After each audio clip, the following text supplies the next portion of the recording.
Respected listeners and dear students, Assalamu alaikum and welcome to my YouTube channel. Let's learn. Let's start the reading of chapter number 10 जो हमने छोड़ा था उससे आगे हम read करेंगे. चैप्टर नंबर 10 था हमारा कैलेंडर्स. हमने ग्रेगोरियन कैलेंडर के बारे में लास्ट लेक्चर में पढ़ा कि क्या होता है ग्रेगोरियन कैलेंडर और किस तरह से इसका ताल्लुक़ किससे है. ईसा अलैहिस्सलाम से. हज़रत ईसा अलैहिस्सलाम से जो पहले की ईयर्स थे उनको क्या कहा जाता था और जो हज़रत ईसा अलैहिस्सलाम की पैदाइश के बाद के ईयर्स हैं उनको क्या कहा जाता है. ये सब चीज़ें हमने पिछले लेक्चर में देखी. आज हम स्टार्ट करेंगे Islamic calendar. The Islamic calendar is also used in other Muslim countries besides Pakistan. जो इस्लामिक कैलेंडर है पाकिस्तान के अलावा बाकी जो दूसरी मुस्लिम ममालिक हैं वहाँ पे भी इस्तेमाल किया जाता है, वहाँ पे भी यूज़ किया जाता है. It dates from 622 CE. ये स्टार्ट होता है 622 ईस्वी में, यानी हज़रत ईसा अलैहिस्सलाम को दुनिया पे आए हुए 622 साल हो चुके थे. उसके बाद हमारा इस्लामिक कैलेंडर जो सा है वो स्टार्ट होता है. और ये कौन सा ओकेजन था, कौन सा मौका था जब मुसलमानों ने अपना कैलेंडर स्टार्ट किया. This was the year in which the Prophet Muhammad sallallahu alaihi wasallam made his journey from Makkah to Medina. और ये वो साल था जब हमारे नबी पाक सल्लल्लाहु अलैहि वसल्लम ने मक्का से मदीना को हिजरत की. इसको हम सने हिजरी भी कहा जाता है, यानी 622 जो ईस्वी थी, यानी 622 साल हज़रत ईसा अलैहिस्सलाम को दुनिया पे आए हुए हो चुके थे. तब जो सा है हमारा इस्लामिक कैलेंडर, जिसे हम हमारी जो पहला साल था सने ये जो पहली सने हिजरी थी वहाँ से स्टार्ट होता है जब नबी पाक सल्लल्लाहु अलैहि वसल्लम ने मक्का से मदीना में हिजरत की. The journey is called Hijra. इस जर्नी को, इस सफ़र को हिजरत कहा जाता है, यानी हिजरत, अल्लाह के लिए घर बार छोड़ने को हिजरत कहा जाता है. The Islamic calendar is also known as the Hijri calendar. Islamic calendar को हिजरी कैलेंडर भी कहा जाता है, यानी हिजरत की मुनासबत की वजह से, यानी उसी साल नबी पाक सल्लल्लाहु अलैहि वसल्लम ने अपने साथियों के साथ मदीना की तरफ हिजरत की थी मक्का से, इसलिए इसको हिजरी कैलेंडर भी कहा जाता है. In the Islamic calendar the months are. Islamic जो कैलेंडर है उसमें जो महीने हैं वो है मुहर्रम. पहला महीना मुहर्रम होता है, फिर सफ़र है, रबीउल अव्वल है, रबीउस सानी है, जमादियुल अव्वल है, जमादियुस सानी है, रजब, शाबान, रमज़ान, शवाल, ज़िकत और जिलहज. जिलहज आखिरी महीना है. An Islamic month is based on the time it takes for the moon to orbit the earth.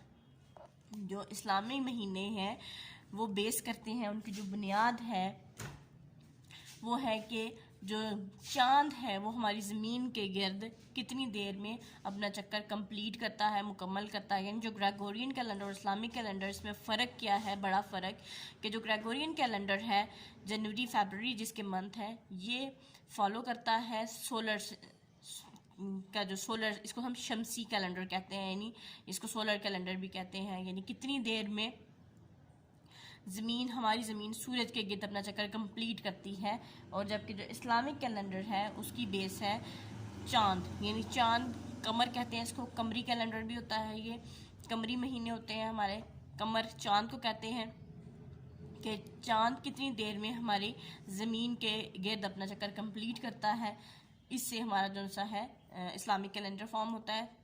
This lunar cycle is sometimes 29 days and sometimes 30 days. ये जो लूनर साइकिल है,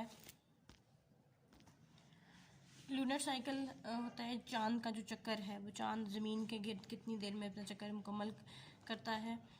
तो चांद जो ज़मीन के गिर्द अपना चक्कर है वो 29 यानी 29 या 30 दिन में मुकम्मल करता है. The number of days in an Islamic month can change but the total number of days in an Islamic years are 354.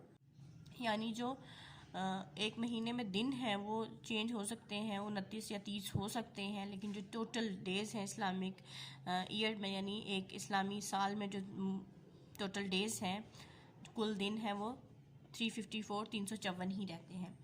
This is why the length of a year in the Islamic calendar is shorter than the Gregorian या solar calendar. या जो इसी वजह से जो Islamic calendar है उसके जो दिनों की तादाद है वो कम होती है ग्रेगोरियन कैलेंडर से। Calendars were made by ancient people too, ये जो कैलेंडर्स हैं जो कदीम लोग थे उन्होंने भी बनाए थे। They did this by observing the movements of the stars and planets and keeping records of the seasons. इन्होंने इस तरह से बनाए कि इन्होंने ऑब्ज़र्व किया, इन्होंने मुशाहिदा किया, गौर किया कि किस तरह से जो सितारे और चाँद हैं उनकी क्या हरकत है, उनकी मूवमेंट क्या है, वो किस तरह से मूव कर रहे हैं, हरकत कर रहे हैं। और फिर इन्होंने इस चीज़ का रिकॉर्ड अपने पास महफूज किया। फिर उसके बाद जो सीज़न है यानी मौसम है उनकी तब्दीलियों में जो भी तब्दीलियां हैं वो सब रिकॉर्ड की, उनको अपने पास महफूज किया। Some countries today like China and India use their own calendars for religious events। जो कुछ और ममालिक हैं वहाँ पे जैसे कि चाइना और इंडिया है वो अपने खुद के कैलेंडर इस्तेमाल करते हैं अपने जो मजहबी त्यौहार हैं उनके लिए। along with the Gregorian calendar for day to day business, ये जो ग्रेगोरियन कैलेंडर है उसके साथ साथ वो अपने कैलेंडर्स भी यूज़ करते हैं। यानी ग्रेगोरियन कैलेंडर को वो जो रोज़मर्रा के उनके काम होते हैं, काम काज या जो भी उनका सिलसिला है उसको कंटिन्यू करने के लिए ग्रेगोरियन कैलेंडर यूज़ करते हैं। जबकि उसके साथ साथ वो अपने मजहबी त्यौहारों के लिए अपना रीजनल यानी इलाकाई कैलेंडर जो सा है वो भी यूज़ करते हैं। नीचे ये कैलेंडर बना हुआ है, ये है N Aztec stone calendar. Aztec जो मैक्सिकन लोग थे, इब्तदाई मैक्सिकन लोग वो लोग थे और उन्होंने ये पत्थर पे इन्होंने जो सा है अपना कैलेंडर बनाया था और इसके थ्रू वो जो सारे जितने भी उनके इवेंट्स हैं उसको सेलिब्रेट करते थे। इसको यहाँ पे स्टॉप करेंगे। Wish you best of luck and अल्लाह हाफिज़।